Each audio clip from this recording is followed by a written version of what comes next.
Hello everybody, this is the iFan channel here, and today I'm actually going to go to Dubrovnik. I'm sorry, I've not really filmed the hotel part. I was kind of stressed out because I actually did wake up at 5:15 but then returned to bed, so I ended up missing the Flixbus by about 5 minutes because I woke up around 7:10 just because I was kind of sick and kind of tired. I just got so angry because I essentially had to pay another $60 for another bus and missed my previous bus, so I essentially just lost $30. I really regret waking up late. If I told myself to wake up, I would have only paid $30 rather than $90. I essentially paid triple when I could have waken up earlier and essentially just got on a bus and actually bought some really nice meal or something. Basically, the same thing did happen in Barcelona, but in Barcelona, I did not really lose any money because the bus was actually late. Jeez. But here it is, my meal. As you can see, I did get something new, just because that other hot dog I ate yesterday was a bit more expensive, basically 25 cents more. I just felt kind of ripped off now, but whatever.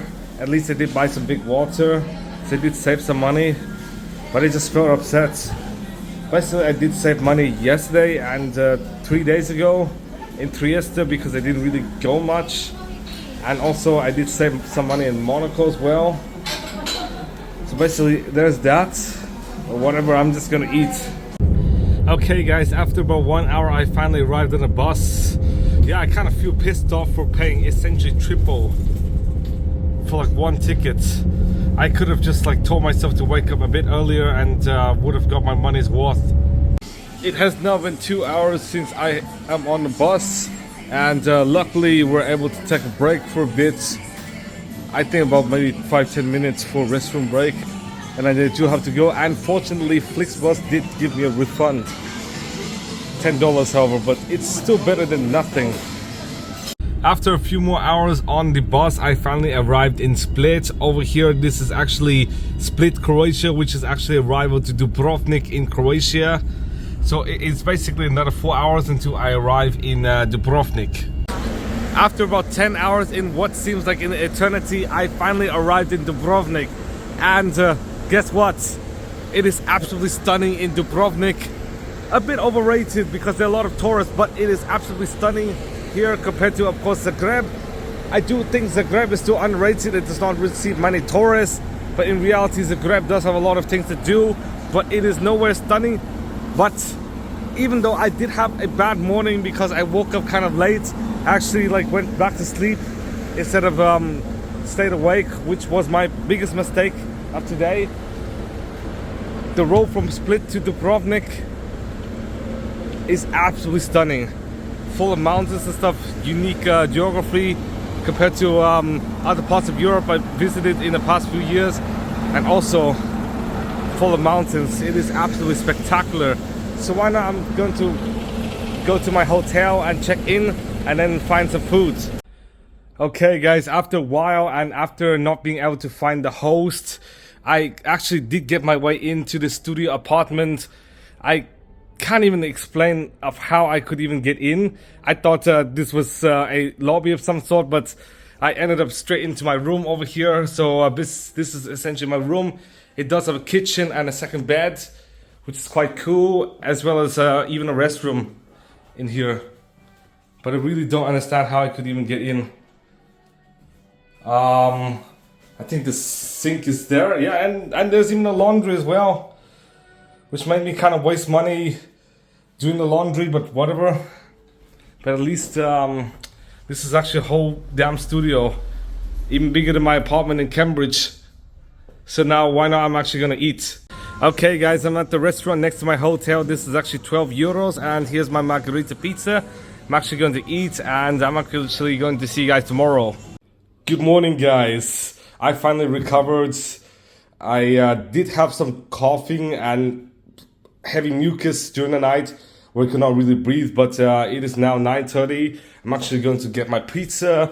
Actually still save about half of it because I didn't want to eat all of it. Basically, I'm kind of broke now from the bus issue. But instead, like of like paying like $50, why not? I'd save like some breakfast or lunch, even brunch, so I could save some money from the fiasco yesterday.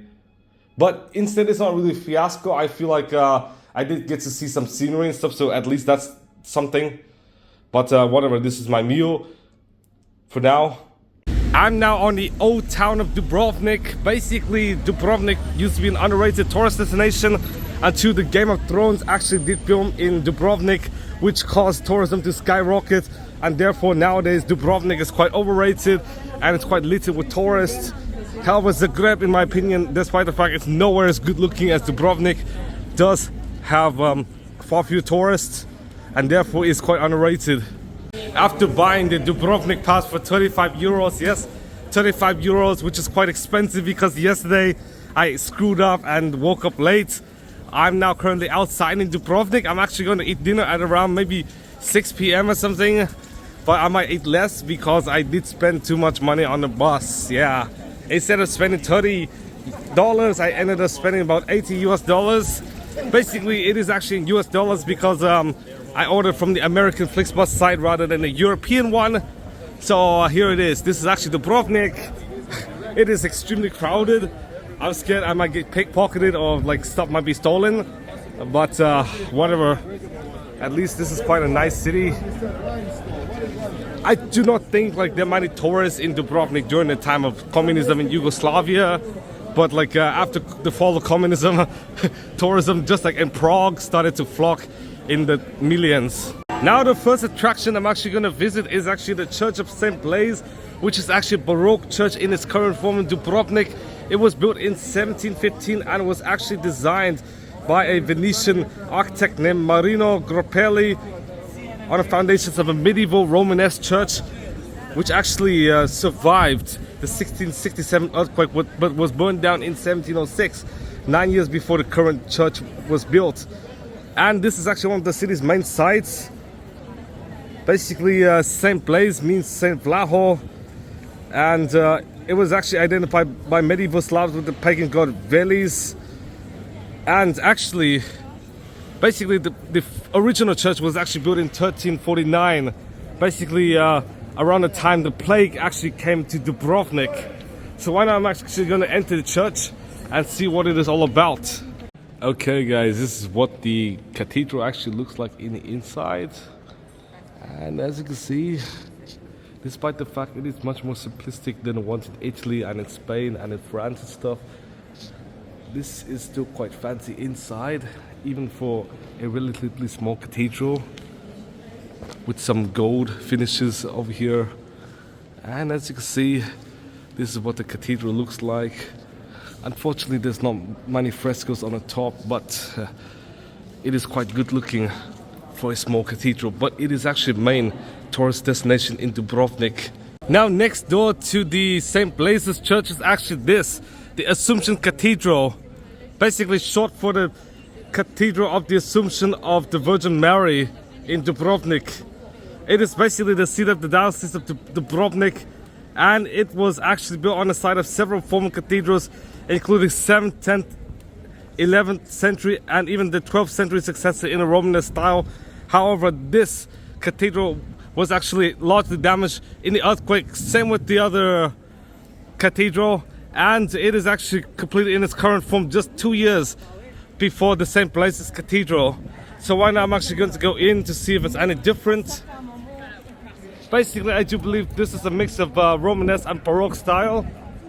But over there is the other church, the St. Blaise's Cathedral. And here's what the Assumption Cathedral looks like inside.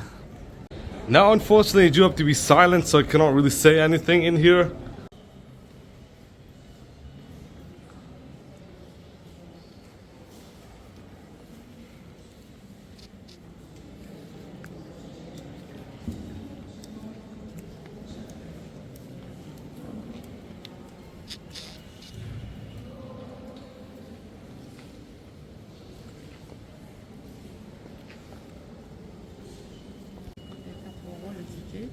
De l'autre côté, dedans, vous avez les reliques de Saint Blaise, vous avez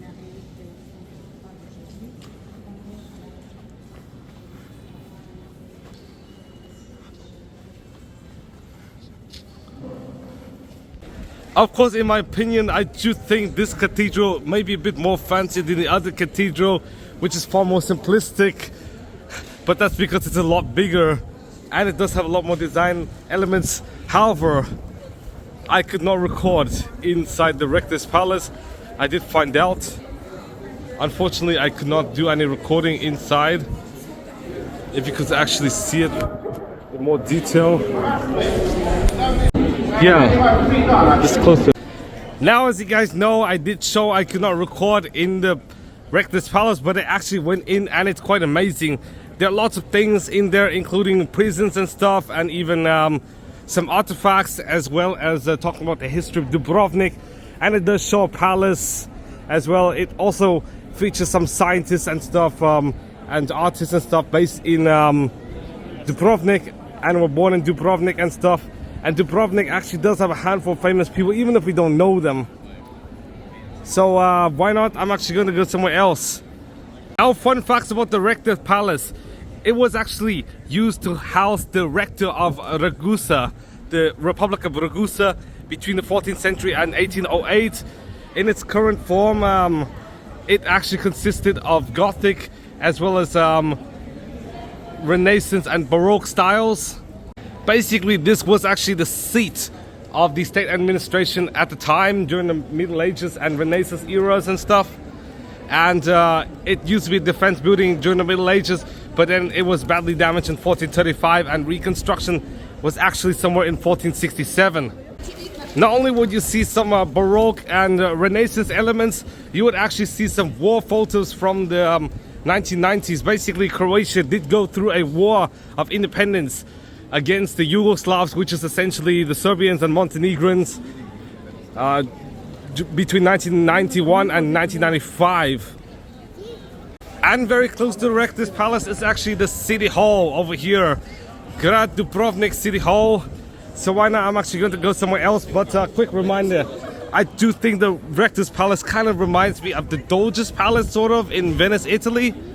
Now over here is actually the memorial room of fallen Dubrovnik defenders. Unfortunately, not allowed to record, so I'm just going to show you guys some images. But in reality, it does include many of the Dubrovnik soldiers who actually did die during the Yugoslav wars between 1991 and 2001. But most of them actually died before that. In fact, like during the early to mid 90s. And many of them were born basically between the 1950s and 1960s, with some being born in the 1970s and some others being born as early as the 1940s. Which means essentially they're either about my parents' age and far, far younger than my grandparents, because my grandparents were born between the 1910s and 1920s, and my parents between the 1950s and 60s.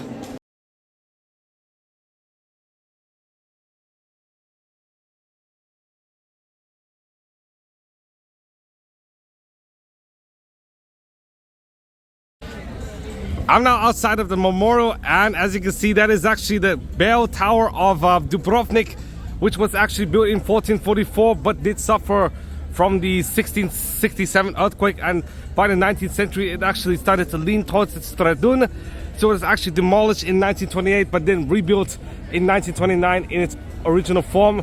It did suffer from the Montenegro earthquake in the late 70s, and therefore was actually renovated during the late 80s. But as you can see, this is what the bell tower looks like. As you can see, the bell is now ringing. There are actually two bronze jaquamons known as Maro and Baro, as well as Jelenci.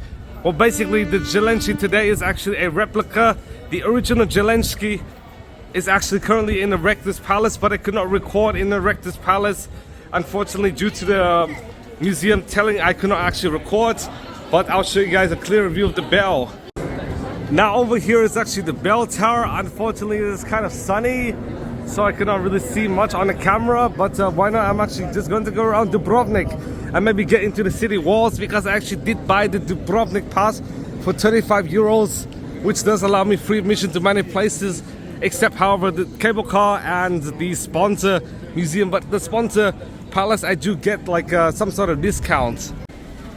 I'm now in the other side of the old town of Dubrovnik, and over here is the large Onofrio fountain, which was actually built in 1438, and it was actually heavily damaged during the 1667 earthquake. And because of it, only 16 carved masts actually still survived to this day. But in reality, much of the water source actually came from a water supply about 7.5 miles away. I'm not really sure how safe it is to drink the water here, but I do hear it is actually drinkable. But why not? I'm actually going to enter the Franciscan Monastery, which is actually here. Okay guys, this is the Franciscan Monastery. I did not really have to pay anything because I do have the Dubrovnik pass, even though it would have costed €6 as an adult. But here it is. Basically, just take a look around, and this is essentially just like many vineyards in Europe, many courtyard gardens and stuff. Kind of reminds me of the Da Vinci vineyard in Milan, Italy.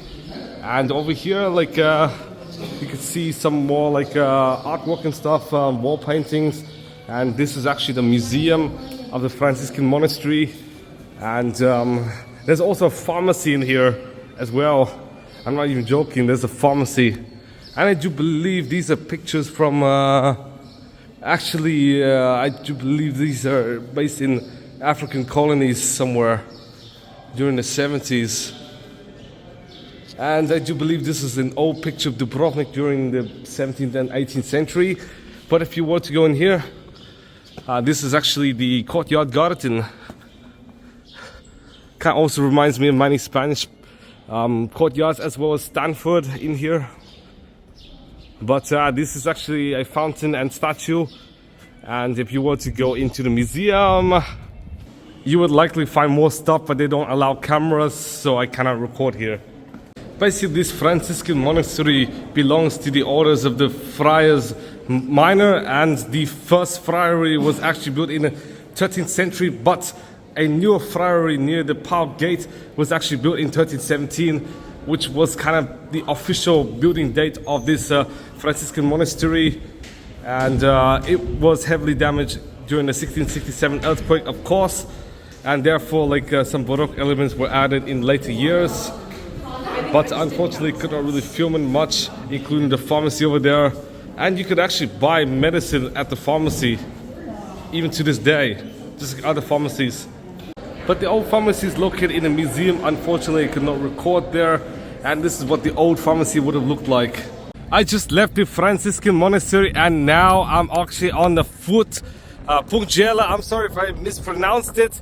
But over there is actually the Pau Gate. Used to enter the old town from the so-called newer town, yes. Basically, this is where all the residents live, and this is essentially just a tourist destination. But now I'm on this fort, which is actually one of the forts in Dubrovnik. There's several other forts with all with like kind of confusing names. I'm sorry, I don't speak Croatian. Actually speak English and French and German and Russian, so I don't really know any Croatian. In fact, I really know very less Vietnamese, despite the fact I was born there. But as you can see, it does go one way. You cannot go two ways on this.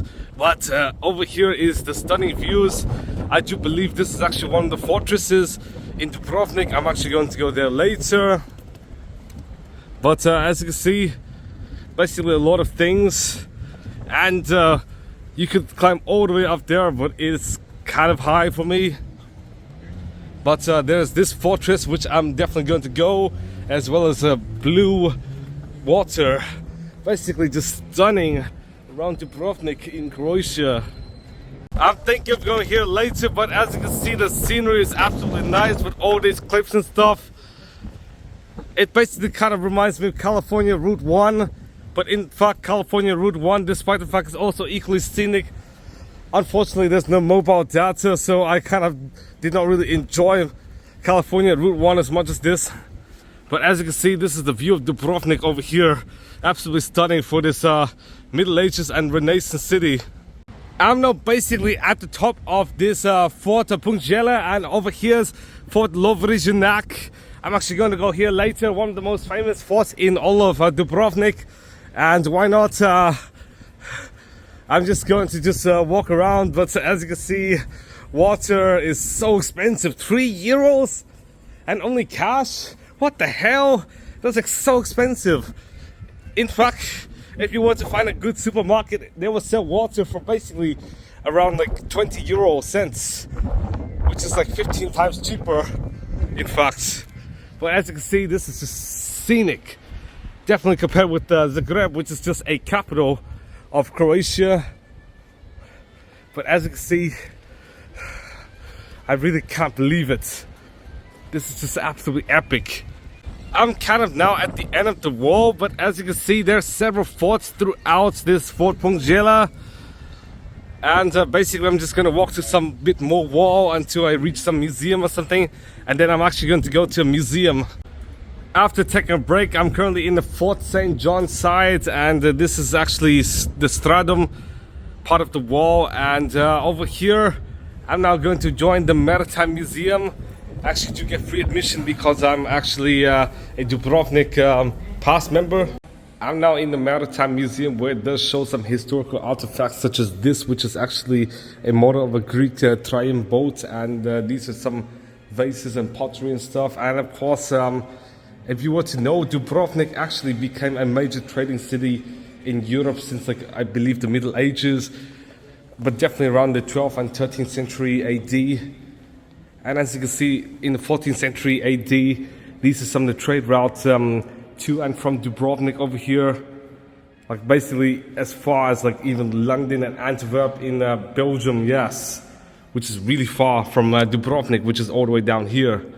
In fact, what is more insane is in the 16th century, basically from 1560 to about 1600, boats from Dubrovnik go all the way through Africa into India, Goa in India.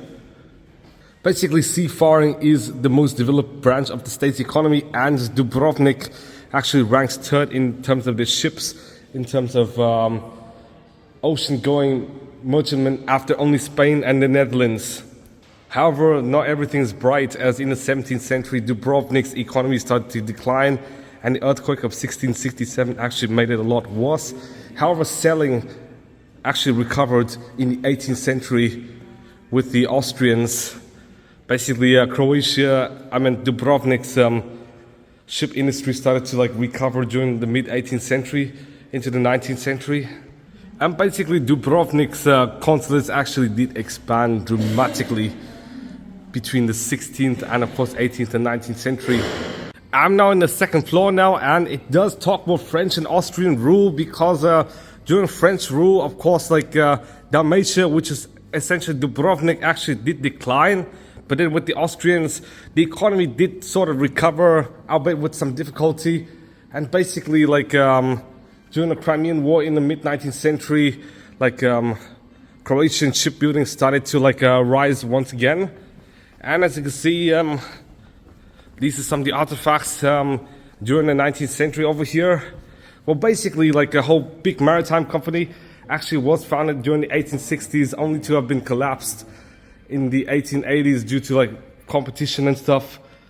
And the old shipyard was actually called Stari Skar, and in mid-1806, during the Napoleonic Wars, it was actually destroyed, but then it was revitalized after. It was actually destroyed by the Russian Montenegrins.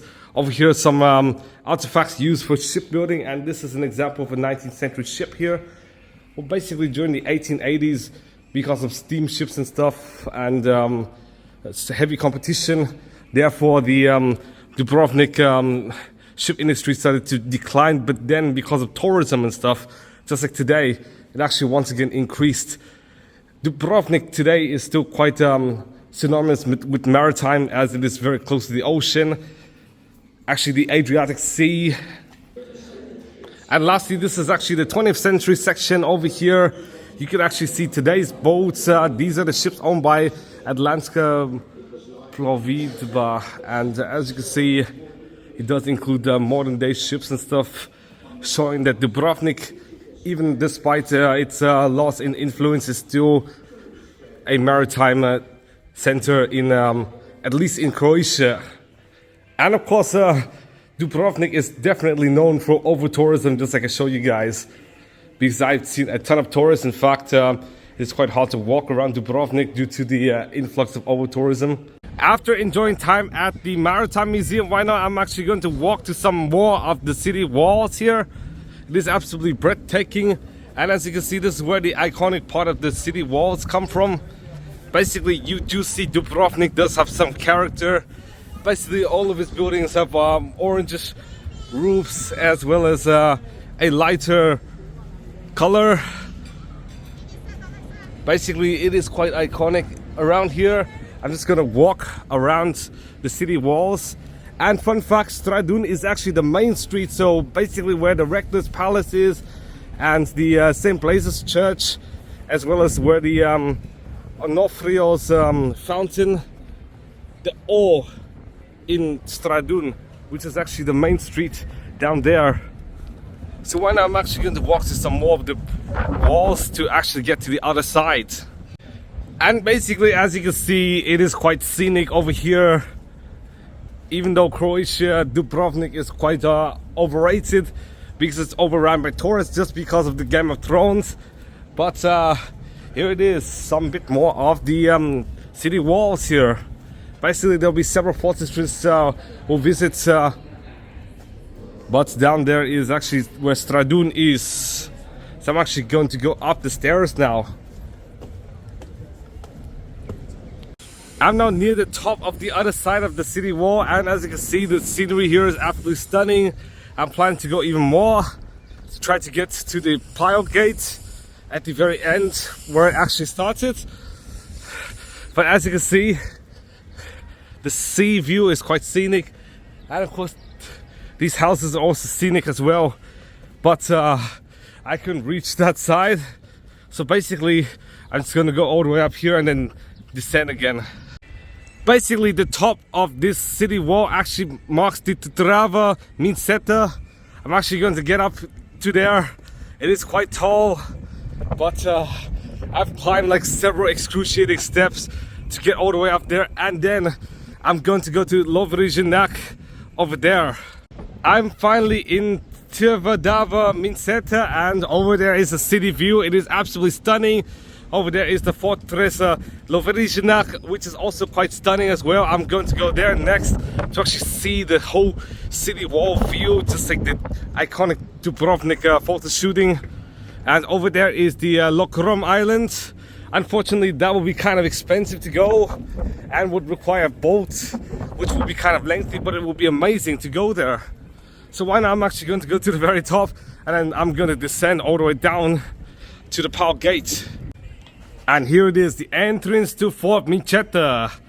I'm now finally close, and over there is a basketball court, if you could actually see. And basically here are some fun facts about Dubrovnik.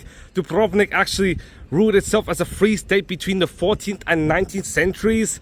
And then basically during this time, a lot of the forts were actually built during this time. The late Middle Ages, the Renaissance, and early modern periods is when these forts were actually built. It is one of the most heavily fortified cities, and in 1979, right after the Montenegrin earthquake, Dubrovnik was actually listed in UNESCO as like a World Heritage Site, just like Hallstatt, because of its medieval fortified city, as well as some of its uniqueness. Basically, like ever since the 2000s, when revitalization began after Dubrovnik was besieged by the Yugoslavian People's Army, and later essentially nearly destroyed, tourism started to flock in droves. Basically, there are about 35 tourists per every resident in Dubrovnik, which is quite insane. Just like in Hallstatt, where there are 10 to 30,000 tourists per day in a city of like 1,000 people. Not even 1,000, like more like 780. So when I'm actually gonna get up here, after what seems like an eternity, I finally got to the very top, essentially the summit of the Fort Minčeta over here, and the view is absolutely extraordinary. Basically, I'm actually gonna go down, but it does require several debilitating steps to go down, and Like I nearly fell several times just because of the slopes and stuff. But I'll try to be careful and not actually film whilst actually going down, because I'm scared I might fall and then break my legs essentially. I'm finally down now. Basically I did walk 6,360 feet to basically encircle the city. Basically that's how long the walls are, with a maximum height of around 25 meters. So it's really high and quite long, basically more than a mile long. But whatever, I'm actually going to go down now to actually see something else. I'm always scared of tripping hazards and falling down, but really this is a 2-kilometer long wall which basically encircles the entire city, the old town of Dubrovnik, and it was actually built between the 13th and 17th centuries. Basically now I'm actually going to maybe, who knows, go to Lovrijenac fortress after seeing other places, but the Fort Minčeta is actually one of the filming locations for the Game of Thrones. Yeah, I know. I'm always kind of paranoid of falling. I'm now down, and as you can see, this is actually the power gate where I actually started. Not only entered like the old town of Dubrovnik, but also started with the city walls here. And now I'm actually going to look for something to drink. I'm totally out of water, and without any liquids and stuff, I would definitely suffer laryngitis. So why not? I'm actually going to look for some drinks before really doing anything else. I just got out of the fortified old town, and now I'm actually going to go to the Fort Lovrijenac. And why not? I'll show you guys what it is. Basically, I do think the tickets are actually included in the Dubrovnik City Pass, but I'm not too sure about it. I'm now in the western port heading to the Fort Lovrijenac, and despite the fact that the scenes here and the rocks are very beautiful, in fact I did see some pollution, yeah. Oh jeez, it really spoils the beauty of Croatia, Dubrovnik. I really just don't understand how there could be pollution which could spoil everything. But why not? I'm actually going to get up here. I'm now on my way up the Lovrijenac to actually see a better view of Dubrovnik, and over there is actually the cable car. Well, if you pay 15 euros, you would actually get to ride the cable car all the way up to here, which is insane. Basically, you can see a very good view of Dubrovnik from up in the mountains. I'm now finally on the Fort Lovrijenac, and as you can see, this is actually the fortified old town of Dubrovnik, and it is absolutely stunning from here. You can actually see Lokrum Island as well as some of the rocks and stuff and cliffs. It is absolutely stunning from up here. And why not? I'm going to go to another part to see what other parts of Dubrovnik look like from the Lovrijenac. And as you can see, this is the Adriatic Sea. This is some more, and over there is the flag of Croatia. I'm now at the very top of the Fort Lovrijenac, and over here the view is also equally scenic. Basically, you do see more details about the wall here. Basically, the fortified medieval city of Dubrovnik, which is absolutely stunning. But you can also see the other side as well. Basically, a reward from going upstairs, essentially. And here it is. Yes, basically that's where my hotel is located, and you even see more cliffs, which is absolutely stunning. Now I'm actually going to eat dinner because it's kind of late, and I only ate like half a pizza and walked a ton, at least like 3 or 4 miles worth of walking today, just today alone. So basically, why not? I'm gonna grab some dinner.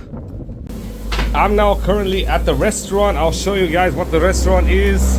And I do think this is one of the more affordable restaurants in Dubrovnik, given how expensive the food is. Basically at least $10 to $20 even for a hamburger. Basically there's no name, but this is what the restaurant is, and it's crazy affordable.